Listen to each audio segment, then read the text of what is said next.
シンデレラは世界中で一番多くの女の子に愛された魅力的なプリンセスです。でも実はシンデレラのストーリーにはもう一つ、皆さんにあまり知られていない物語が存在します。物語にしろアートにしろ、歴史に埋もれることなく生き続けてきた綺麗なもの、美しいものには必ず人間の英知が込められているものです。生きるヒントも満載で学びも多いもの。私は大好きなシンデレラから受け取った気づきや学びを長年無意識のうちに取り入れ、7つの習慣としてコツコツと実践していたのです。シンデレラこそが私の幸運の鍵、生きる道しるべなんです。今までの私の人生は幸運なことにもたくさん恵まれました。でも一方で、夫婦2人を襲った癌との戦いには非常に多くのエネルギーが費やされ、決して平穏と呼べるものではありませんでした。平たく言えば、ものすごく大変な道のりでしたが、それでも私は自分自身が運が悪かったとは全く思っておりません。人生はきっちりプラスマイナスゼロ、そう考えています。人にはそれぞれ与えられた器があります。どんな人生でどんな経験をするかは、その人の器の中で光と影がきっちり等分に存在すると思うのです。また、鋭く目を射るような強烈な光には、それ相応の色濃い影が、ほっこりとした日だまりのような光には、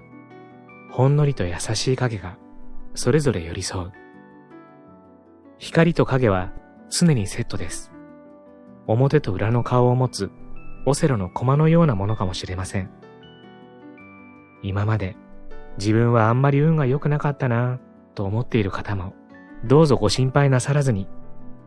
あなたは今まで生きてきて、たまたま運に恵まれなかっただけ。これからはきっとどんどん運が巡ってくる。幸運の女神には前髪しかないから、チャンスが来た時にしっかり掴まなければ気づかないうちに通り過ぎてしまうとも言われています。でも大丈夫。日々コツコツと努力を続ける人には、いずれ周囲の評価が集まって、結果運が巡ってくるものです。生きるということ、人生は一瞬一瞬の積み重ねです。私たちが一瞬一瞬をどう生きるか、生き方の癖は日々結果として積み重なり、檻のように溜まっていきます。癖はその人の生き方そのものでもあるのです。多くの人は無自覚に見過ごしてしまうような些細なことでも、この癖をいい習慣として自分の中に定着させ、心身に馴染ませていくことが幸せを呼び込む体質に近づく方法です。私は偶然にもこれらのヒントをシンデレラのストーリーから学びました。将来のおせっかい気質からこの素晴らしい7つの習慣を皆様に熱くお伝えしたく本を出版する運びとなりました。少しでもお役に立てれば幸いです。こんにちは。ハピケンことハッピー研究所の翔です。今回はシンデレラ、幸せを呼び込む7つの習慣、人生を180度変える幸福のメソッドという本をご紹介したいと思います。今回の本はいつもとちょっと角度が違う面白い本ですよ。本書の著者は小枝正代さん。リポーターや司会業、高級宝飾店のプレスを務めた後、PR ディレクターとしてルイ・ヴィトンやロエベなど数々のブランドのプロモーションやイベントを手掛けられています。国内最大手のテレビ通販ショップチャンネルでプロデュースした商品を自らが出演して紹介し、なんと1日2億円以上の売り上げを記録したこともあるとか。カリスマゲストとして18年間出演され続けており、ご存知の方も多いと思います。そんな小枝さんですが、子供の頃からシンデレラが大好き。シンデレラ研究家でもある川田正直さんとの交流から、実はシンデレラの物語は世界中に550以上もの類話があり、それぞれの国や時代ごとに設定は微妙に異なるものの、その物語には共通性があることを知ります。小枝さん自身の生き方や仕事において心がけていることとも重なり、ひいては多くの現代女性が幸せになるための普遍的なエッセンスが散りばめられていると感じたことが、今回本を書くきっかけとなったそうなんです。実は小枝さんも旦那様も、プライベートでは大怪我や癌などの病気を何度も経験され、ご本人は慌ただしかったなと書かれておりますが、相当大変なご苦労をされているのだと思います。ですが、そんなことを微塵も感じさせない、むしろキラキラとしたハッピーな雰囲気しか感じさせない、明るくて繊細で力強い内容になっているんです。僕がたまたま車に乗っていた時に、ラジオから小枝さんが本書の紹介をされていたのを聞いたのですが、これがとっても面白くて興味深く、そして何より前向きな明るい雰囲気を感じて、いつかご紹介したいと思っていたんです。本動画ではこの本書の雰囲気をご紹介したいと思いますので、ぜひ最後までご覧になってくださいね。ハッピー研究所では幸せになるためのいろいろなノウハウをご紹介しています。よろしければチャンネル登録していただけると嬉しいです。私たちは知らないたくさんのシンデレラストーリー。シンデレラは世界中の国々で最も多くの人々に愛され、時代を超え出版されてきたプリンセス物語です。日本で一番有名なシンデレラといえば、ディズニー映画のシンデレラでしょう。今から320年以上も前、ルイ14世時代の1697年に、宮廷詩人シャルル・ペローが書いたサンドリオンあるいは小さなガラスの靴という絵本が原案になっています。ディズニー映画のシンデレラはどんな辛い状況にあってもいつか幸せになることを夢見て笑顔を絶やすことはありませんでした。彼女は小鳥たちに向かってこう歌います。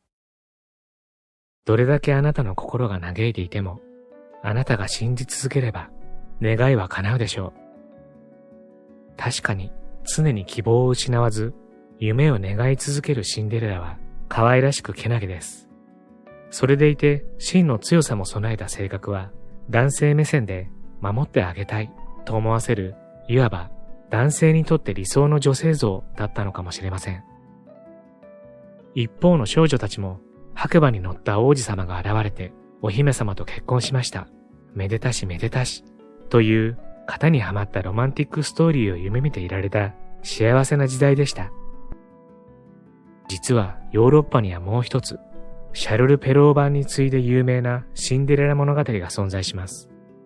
それがグリム兄弟によって書かれたハイカブリ姫です。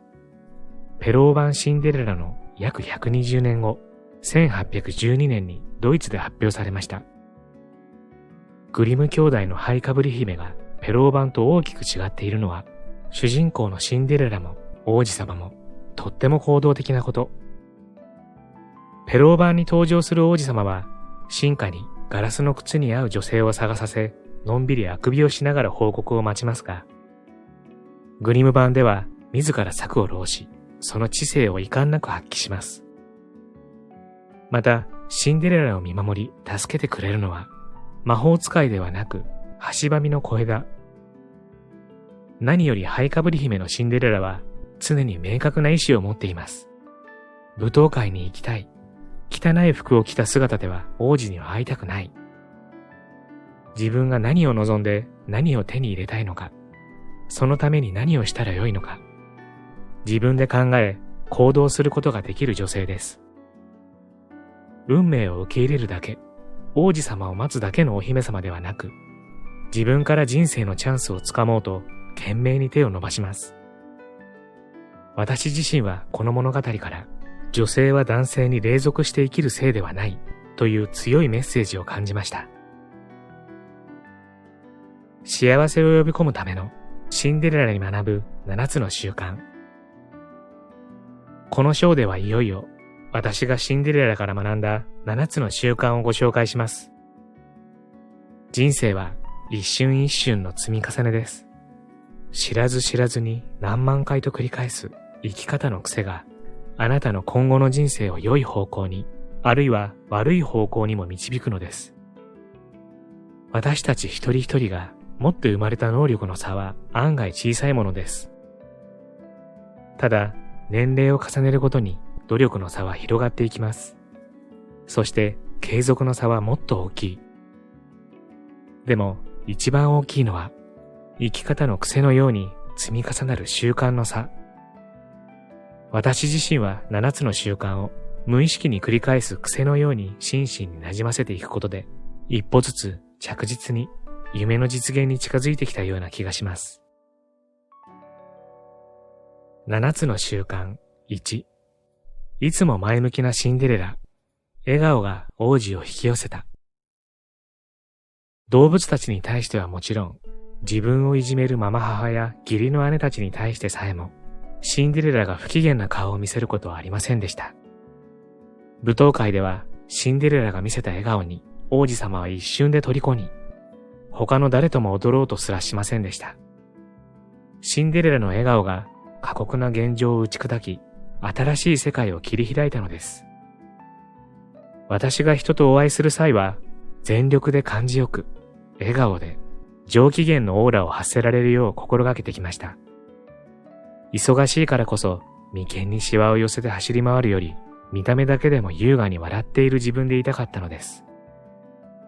感じよく上機嫌で人に接することは、他者への気遣い、敬意を表すことでもあります。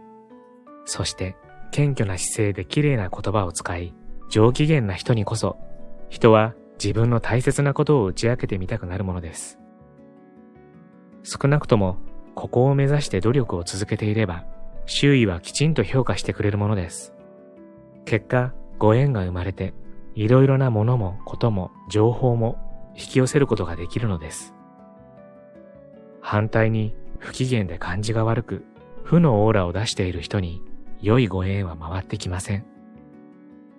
人間関係と食べ物と環境。この3つのことを粗末にするのが、人として最も品性に欠けた行為だと思うのです。運がいいとか悪いとかで一喜一憂するよりも、まずは人とのご縁を大切にするべきで、上機嫌こそが奇跡を起こし、良いご縁を呼び込みます。運が不確実なものだったとしても、縁であれば確実に自分で引き寄せることができます。私が強運を願うより共演力が大事と申し上げるのはこういうことです。でも実は素の私は人の好き嫌いがはっきりしていてわがままでめちゃくちゃ気分屋。幼い頃から家族にはむしろ惹かれるくらいネクラな典型的な外弁系タイプです。今でも家ではかなりの高確率で不機嫌です。夫に言わせれば私の外面の良さは異常で恐ろしいほどの外面お化けなのだそうです。でも家族の前でも常に上機嫌でいるのは不可能なので仕方ありません。夫には気の毒ですが我慢していただきましょう。素は暗くて不機嫌になりやすいタイプだからこそ意識して外では明るく日々上機嫌でいる努力を惜しまないのです。もしかしたら上機嫌のマナーは私がビジネスの場で意識して磨きをかけたある種の技のようなものかもしれません。ビジネスを壮大な自分育て、人間形成の場だと捉えれば他人様に会っている時ぐらい笑っていられるはず。外面お化けで結構です。上機嫌の習慣化はエクササイズに似ています。筋肉を鍛えるように上機嫌筋を日々鍛えるのです。この筋トレは決してあなたを裏切りません。良いパートナーを探すのが婚活ならば、良いご縁を引き寄せるため上機嫌筋を鍛えるのは円滑です。実際、連日にわたりたくさんの仕事関係者や友人と接していますが、上機嫌で居続けることは私にとって全くストレスになりません。結果的に良い出会いを引き寄せ続ける日々を送っています。日頃家にいることが多く、たまの冠婚葬祭などでは気疲れしてぐったりしてしまうという人は、もしかしたら上機嫌の持久力が低いのかもしれませんよ。最初はお愛想笑いでもいいのです。むしろ私はお愛想笑いってすごく大切だと思っています。外に出て人と接するならまずは笑いましょう。ガラスの靴はもういらない。もう一つのシンデレラ。多様な価値観を前にすごいスピードで移り変わる社会を生き抜くためには、誰もが迷いや不安を感じるものです。けれど、女性は誰でも、橋ばみの小枝を手に持って生まれたのだと私は信じています。あなたの理想は他の誰でもなく、すでにあなたの手の中にあるのです。王子様はいくら待っても現れないかもしれない。けれど、ガラスの靴なんかなくたって、あなたは自分の足で力強く歩いていける。たとえ今辛い状況で明るい希望を持つ夢見る気持ちになれなくても、長い人生には逆転の奇跡なんていくらでも起きるもの。自分を信じて自分に魔法をかけられるのはあなただけです。野心を持って胸を張って生きていただきたい。心からそう願っています。女性の誰もがもう一つのシンデレラストーリーの主人公です。あなたの心の中に眠るあなただけのシンデレラをどうぞ呼び覚ましてください。本書を読むと人生の先輩、一流のビジネスの先輩に人として大切なことを教わったという感覚になりました。もしかしたらもともと小枝さんご自身が自分の考え方や哲学を伝え、一人でも多くの方に前向きに幸せになってほしいという思いがあったのではないでしょうか。そこにシンデレラというご自身も大好きなエッセンスが現れ、様々な共通点が引き寄せられて本書が出来上がったのかなって思いました。ですので本書全体を通して小枝さんの強く前向きな雰囲気が感じられ、年齢も性別も状況も関係なく、今あなたは自分自身で選び歩いていけるんだよと教えてくれている気がしました。本動画では本書の冒頭部分だけをほんのちょっとだけご紹介しましたが、本書にはまだまだ幸せを呼び込むためのメソッドやびっくりするようなシンデレラの話が満載です。小枝さんがおっしゃる通り、女性の誰もがもう一つのシンデレラストーリーの主人公になれるのだと思います。あなただけのシンデレラを呼び覚ましましょう。興味がある方はぜひ読んでみてくださいね。最後までご視聴ありがとうございました。これからも皆様の幸せづくりに役立つ情報をまとめていきたいと思いますので、チャンネル登録や高評価をしていただけるととっても嬉しいです。また次回の動画でお会いしましょう。皆様に幸せが届きますように。